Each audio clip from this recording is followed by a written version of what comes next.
중국의 철학자 장자의 이야기를 담은 장자라는 책에 보면 무용지용이라는 말이 있습니다. 무용지용.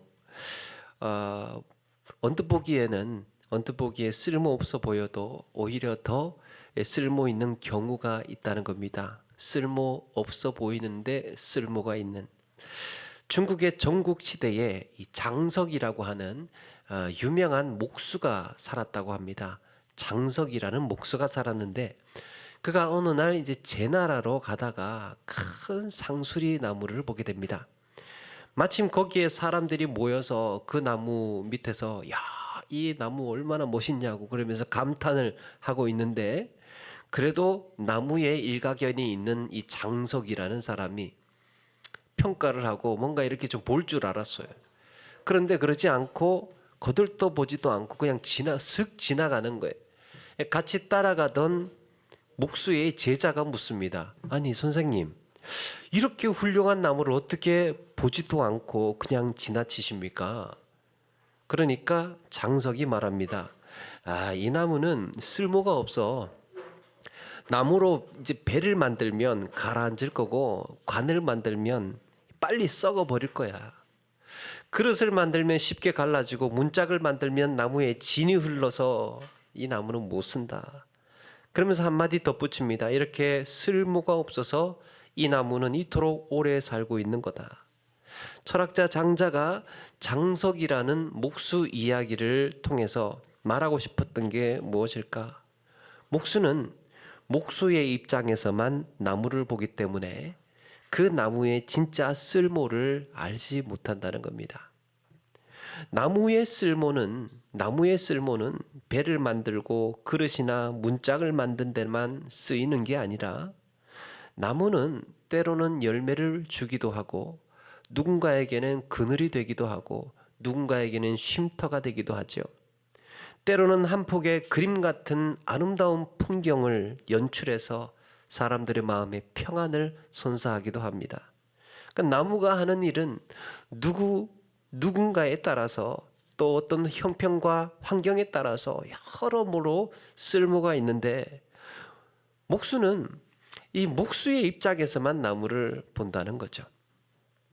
깨진 항아리는 치우기 곤란한 쓰레기입니다. 항아리 단지 그게 깨지면요 곤란한 쓰레기가 돼요. 어떻게 버려야 될지. 그런데 거기에 흙을 얹고 화초를 심으면 때로는 놀라운 예술품이 되기도 하지요. 그래서 세상에 장자가 하고 싶었던 말은 세상에 무용지물은 없다는 거예요. 쓸모없는 건 없다 세상에. 내 관점, 내 시선만, 내 기준만 갇혀있다 뿐이지 세상에 쓸모없는 건 없다는 거예요. 세상에서 우리가 하는 착각 중에 하나는 그래서 나는 쓸모없는 존재라는 착각이랍니다. 오늘 말씀의 사울은 믿는 자를 결박하기 위해서 다메섹으로 달려가고 있습니다. 그런데 다메섹을 코앞에 두고 하늘에서 내리는 장엄한 빛을 보면서 거기에 엎드리고 그 심령을 압도하는 음성을 듣습니다. 그 앞에 계신 분은 부활하신 주님이었습니다. 그렇게 예수 믿는 자를 결박하러 가던 사울은 예수 앞에 결박당한 채 다메섹으로 끌려갑니다. 사울은 무슨 생각이 들었을까? 그렇게 끌려가면서 나는 주님 앞에 쓸모없는 존재였구나. 오히려 교회를 이렇게 박해한 해로운 인생이었구나. 이런 낙심과 절망에 먹지도 못하고 마시지도 못하고 그저 사흘 동안 맹인이 되어서 죽은 자처럼 지냅니다. 한편 다메섹에는 아나니아라고 하는 제자가 있었는데 주님은 이 아나니아를 환상 중에 부르십니다. 나중에 바울이 이때를 회상하면서 아나니아를 이렇게 소개합니다. 22장 12절에 보니까 율법에 따라 경건한 사람으로 거기 사는 모든 유대인들에게 칭찬을 듣는 아나니아라 하는 사람. 일찍이 좋은 평판이 있었던 것 같습니다. 다메섹에 살면서. 그래서 좋은 평판이 있는 것으로 보아 이 사람이 예루살렘 박해를 피해서 다메섹으로 도망와 있는 사람은 아닌 것으로 보입니다. 그냥 다메섹에서 오래 살았던 사람이에요. 예전에 예수님을 만나서 예수님의 제자가 되었거나 오순절 성령 강림 때 예루살렘에 갔다가 예수 믿고 다시 다메섹으로 돌아온 사람으로 보입니다. 율법에 따라서 경건한 사람이면서도 모든 유대인들에게 칭찬 듣는 사람, 경건하면서도 칭찬 듣는 사람. 우리 신앙생활에 있어서 이 중요한 신앙의 과제 아닐까 생각을 합니다. 하나님 앞에 경건하면서 사람들에게 평이 좋은. 우리의 신앙의 총화는요, 그래서 우리의 신앙의 총화는 한 가지만 아니라 이 모든 것이 그리스도인의 성품으로 모아지는 거예요. 우리 모든 삶의 성품으로 모아지는 겁니다. 베드로후서 1장 5절에 이렇게 말씀합니다. 너희 믿음의 덕의 지식을, 지식의 절제를, 절제의 인내를 더하라. 우리의 여기에 믿음의 덕이 있어야 된다는 거예요. 성경이 말씀하고 있는 이 믿음은요, 성경이 말씀하는 믿음은 꼭 믿음 그것 하나만이 아니라 이게 유기적으로 서로 조화가 되어 있는 거예요. 거기에 덕이라는 게 있어야 된다는 겁니다. 믿음에는. 그리고 절제와 인내와 경건이 두루두루. 그래서 이 모든 것이 하나의 성품으로 모아지고 내 인격이 되어서 이게 신앙이 말 한마디에서 행동 하나에서 그렇게 드러나도록 애써야 된다는 겁니다. 그러니까 믿음 하나만 탁 놓고 볼 수가 없는 거예요. 그 믿음이 어떻게 다른 그 덕과 절제와 인내와 경건과 함께 잘 어우러지느냐가 중요하다는 거죠. 지식은 많은데 말은 찌르는 가시와 같다거나, 기도는 열심히 하는데 순종은 없다거나, 예배는 뜨거운데 버럭버럭 분노가 일어난다면 믿음과 덕이 조화를 이루지 못하고 있다는 말이겠죠. 그 믿음이 따뜻하고 부드러운 우리의 성품, 인격과 잘 조화가 이루어져야 된다는 거예요. 아나니아는 그래서 모든 면에서 잘 준비된 하나님의 종이었습니다. 주님은 이런 아나니아를 부르신 겁니다. 그러자 아나니아가 지체 없이 대답합니다. 주여 내가 여기 있나이다. 주여 내가 여기 있나이다. 라는 말은 전형적인 종의 대답이에요. 주인의 부르심에 순종할 준비가 되어 있다는 거예요.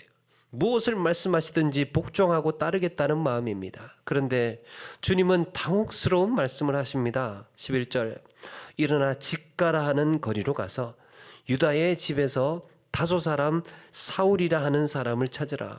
직가 말 그대로 곧은 길입니다. 신장로 같이 그렇게 곧은 길. 이 시대의 그 시대의 길은요, 옛날 길이다 보니까 지형을 따라요. 그래서 구불구불합니다. 대부분 옛날 길이. 그런데 다메섹은 이렇게 곧게 나 있는 길이 있었습니다.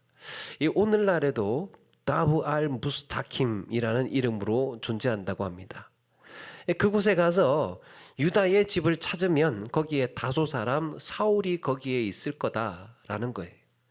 문제는 아나니아가 찾아야 할 사람이 바로 사울이었다는 겁니다. 아나니아는 사울이 예루살렘에서 저지른 만행들을 이렇게 다 들어 알고 있었습니다. 위협과 살기가 등등해서 성도들을 무자비하게 핍박했던 바리새인, 성도들 사이에서 이미 악명 높기로 유명한 인물이 되어 있었습니다. 이 한마디로 해서 이 공포의 대상이었던 거죠. 그러면서 주님은 아나니아에게 사울이 본 환상을 말씀해 줍니다.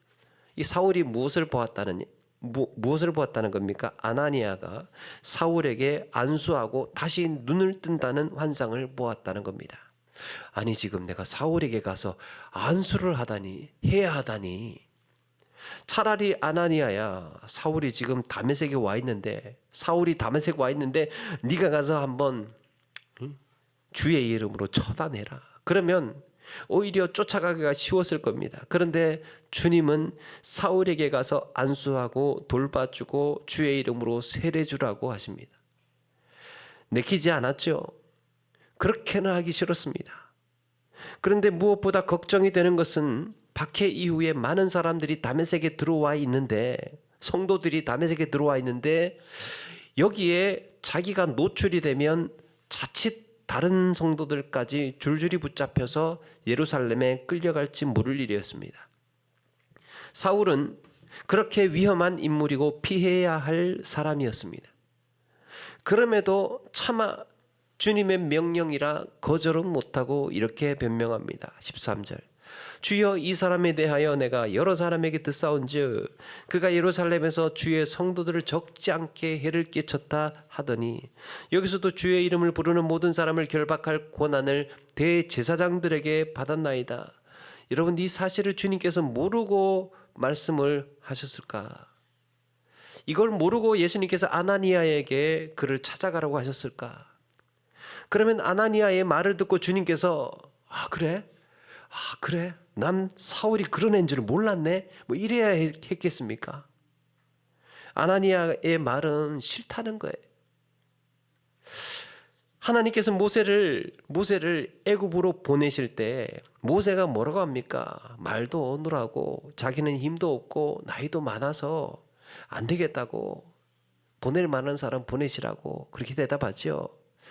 여러분, 그러면 하나님께서 네가 말이 좀 어눌하구나, 그건 몰랐다. 그러고 보니까 나이도 많네. 앞으로 40년 동안 백성들 광야에서 이끌어야 되는데 너는 좀 힘들겠다. 하나님께서 뭐 그렇게 대답을 하셔야 하겠습니까? 우리에게 필요한 거는 하나님의 명령을 평가하고 이래저래 분석할 게 아니라 주님을 향한 전적인 신뢰와 충성이어야 할 줄로 믿습니다. 우리는 하나님의 말씀을 분석하고 평가하는 게 아니에요. 그렇게 되면 이런 어려움이 있는데요. 그렇게 되면 이런 합리적인, 이 논리적인 문제점이 생기는데요. 그걸 듣자고 주님께서 우리에게 명하신 게 아닙니다. 우리 주님은 이미 다 알고 계시죠. 이미 다 알고 계십니다. 진작에 하나님의 섭리와 예정 가운데에 다 계획하고 계셨어요. 아나니아는 자기 시선에서, 자기 신앙에서 사울을 본 겁니다. 주님께서 뭐라고 하십니까? 가라, 이 사람은 내 이름을 이방인과 임금들과 이스라엘 자손들에게 전하기 위해 택한 나의 그릇이라. 내 그릇이다. 내 이름을 위하여 이방인 임금들, 이스라엘 자손들을 위해서 쓰기 위해서 주님께서 쓰실 그릇. 반면에 사울에 대한 아나니아의 생각은 무엇입니까? 아나니아는 사울을 어떻게 생각했습니까? 상종 못할 사람이에요. 만나서는 안 될 사람입니다. 그저 이런 폭주를 멈추고 교회를 박해하는 이런 악행을 하나님께서 하루빨리 심판하시는 게 그에겐 중요했습니다. 사울이야말로 누구보다도 폐기되어야 될 그릇이었습니다. 다른 사람 다 부르고 다른 사람 다 써도 사울은 써서는 안 될 인물이었던 거죠. 그래서 성도를 핍박했던 사울은 아나니아가 봤을 때 세상 쓸모없는 그릇이었습니다. 장자의 이야기에 나오는 장석이라고 하는 목수처럼 그렇게 경건하고 칭찬받던 아나니아조차도 이런 실수를 하고 있습니다. 주님 하고 많은 사람 중에 왜 사울입니까? 그가 얼마나 교회를 힘들게 하고 성도를 괴롭혔는지 아시지 않습니까? 그는 주님께 아무런 쓸모없는 인생이라니까요. 그러나 여러분, 우리 주님께서 이런 사울을 어떻게 인도하고 계십니까? 사울이 주님을 만나고 앞을 보지 못하던 그 사흘 동안 그는 지금까지 살면서 가장 수치스럽고 괴로운 시간을 보내야 했습니다. 그래서 빵 한 조각, 물 한 모금 넘길 수가 없었습니다. 주님을 만난 순간을 생각할수록 놀랍고 당혹스럽기만 했습니다. 도대체 지금까지 내가 무슨 생각으로 살았던가? 무슨 마음으로 달려왔던가? 그 충격이란 이루 말할 수가 없었습니다. 그러나 다행이라고 해야 될까? 앞을 보지 못했기에 더 주님께 집중하고 더 매달리고 더 기도할 수 있었습니다. 그에게 기도는 자기를 살피는 시간이었어요. 내가 어떻게 살아왔는지를 곰곰이 되돌아보는 시간들이었습니다. 그동안 사울의 마음을 풍요롭게 했던 것, 그동안 사울을 자신감 있게 살게 했던 것이 그 마음 안에 무엇이 담겨 있었습니까? 빌립보서 3장 5절에 보니까 나는 8일 만에 할례를 받았답니다. 이스라엘 족속이고 베냐민 집하고 히브리인 중에 히브리인이고 율법으로는 바리새인이고 열심으로는 교회를 박해하고 율법의 의로는 흠이 없다. 이런 자랑거리로 살았습니다. 그는 하나님의 백성이라는 육신의 증표가 자랑스러웠고 베냐민 지파의 히브리인이라는 사실이 명예로웠습니다. 더욱이 내가 바리새인이라는 신분과 율법에 흠이 없다는 것에 자부심을 갖고 살았습니다. 그래서 더 열심히 더 자신 있게 교회를 핍박할 수 있었던 거죠. 자기가 가지고 있는 그런 자부심. 그런데 한 가지 예수 그리스도를 아는 지식이 없었습니다. 다른 건 다 좋은 것 갖고 있는데 한 가지 예수 그리스도를 아는 지식이 없었어요. 여러분, 그릇의 값어치는 거기에 무엇이 담기느냐, 그리고 누가 쓰느냐에 따라서 그릇의 값어치는 달라지죠. 우리는 그릇을 보면 그 그릇 자체가 얼마짜리냐, 그 그릇이 금그릇이냐 은그릇이냐를 중요하게 생각하는지 모릅니다. 요즘의 말로 흙수저 금수저라고 하면서 거기에 그 그릇이 어떤 그릇이냐에 따라서 평가를 합니다. 오래전 이야기인데 1975년에 신안 보물섬 사건이 있었답니다. 당시의 어부들은 그 신안 앞바다에 사는 어부들은 거기에서 이제 고기를 잡으면 한 번씩 이제 오래된 그릇이며 도자기 이런 것들이 올라오곤 했다죠. 그물에 딸려온 이런 그릇을 그냥 귀찮으니까 바다에 버리기도 하고, 그릇이 막 이제 그 배에다 쌓이고 막 굴러다니고 하니까 치워야 하니까 이제 집에 가지고 왔습니다. 가지고 와서 개밥 그릇이며 재떨이로 썼다고 합니다. 어부 최모 씨도 이런 그릇들을 그렇게 썼답니다. 그런데 당시 초등학교 교사였던 이 최모 씨의 동생이요, 개밥 그릇하고 이 마당에 뒹굴고 있는 이런 그릇들을 보니까 이게 범상치가 않은 거예요. 그래서 아니 형님, 이 그릇들 어디서 난 겁니까? 그러니까 요 앞바다에 고기 잡으러 가면 한 번씩 이런 게 달려온다고, 귀찮다고. 동생은 하도 이상해서 이걸 신안군청에다가 신고를 했고, 감정해보니까 감정 결과 고려청자와 중국 송나라 원나라 시대의 도자기로 밝혀졌습니다. 그렇게 침몰선의 존재가 세상에 알려지고 700년 동안 바닷속에 잠들어 있던 보물들이 쏟아져 나온 거예요. 아무리 값진 보물이어도, 아무리 값진 보물 그릇이라도 거기에 개밥이 담기면 개밥 그릇이 되고 꽁초가 담기면 재떨이가 되지요. 사울은 그 화려한 스펙을 가졌음에도 불구하고 자신의 삶에 예수님이 빠진 인생이었음을 알고 나니까 그렇게 보잘것없고 쓸모없는 것들을 담고 살았다는 것을 깨달았습니다. 오히려 내가 가진 것들이 주님의 교회에 해가 되고 버려야 되고 쏟아내야 할 것들임을 알게 됩니다. 야, 이거 하나 쓸모없는 것들 내가 주워담고 살았었구나. 바울은 마침내 이렇게 시인합니다. 내가 그를 위하여 모든 것을 잃어버리고 배설물로 여김은 그리스도를 얻고 그 안에서 발견되려 함이니. 여러분, 사람은 마음에 담긴 것으로 살아가지요. 마음에 담은 것으로 살아갑니다. 울분과 원한을 담고 살면 말이나 행동에서 울분과 원한이 드러나죠. 욕심이나 자랑으로 채워져 있으면 우리의 말에도 욕심이 묻어나고 우리의 행동에도 교만이 배어납니다. 왜 그렇습니까? 그게 담겨 있기 때문에.